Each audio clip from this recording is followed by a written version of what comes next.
தேவர் ஐயா படத்தை பார்க்க ராமேஸ்வரத்தில் இருந்து வேன் பிடிந்து வந்த தேவர் பக்தர்கள்.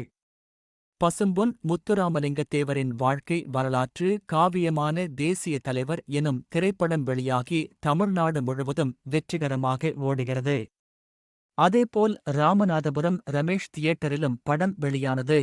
இன்று ஞாயிற்றுக்கிழமை விடுமுறை என்பதால் மதிய காட்சிக்கு ரமேஷ் தியேட்டர் அரங்கம் நிறைந்து காணப்பட்டது. பல்வேறு சுற்றுவட்டார பகுதியிலிருந்தும் மக்கள் தேவர் வரலாற்று படத்தை பார்த்து சென்றனர். இதுகுறித்து மக்கள் கூறும்போது, தேவர் ஐயா வரலாற்று படத்தை 2ஆம் பாகம் எடுக்க வேண்டும் என கோரிக்கை வைத்தனர். நமது தேசிய தலைவர் படம் சிறப்பா இருந்தது. நம்ம தேவர் ஐயாவை மற்ற தலைவர்கள் பேசியதை மட்டுமே நம்ம கேட்டிருக்கோம். முதன்முறையாக திரையில பார்க்கறது ரொம்ப சிறப்பா இருக்குது.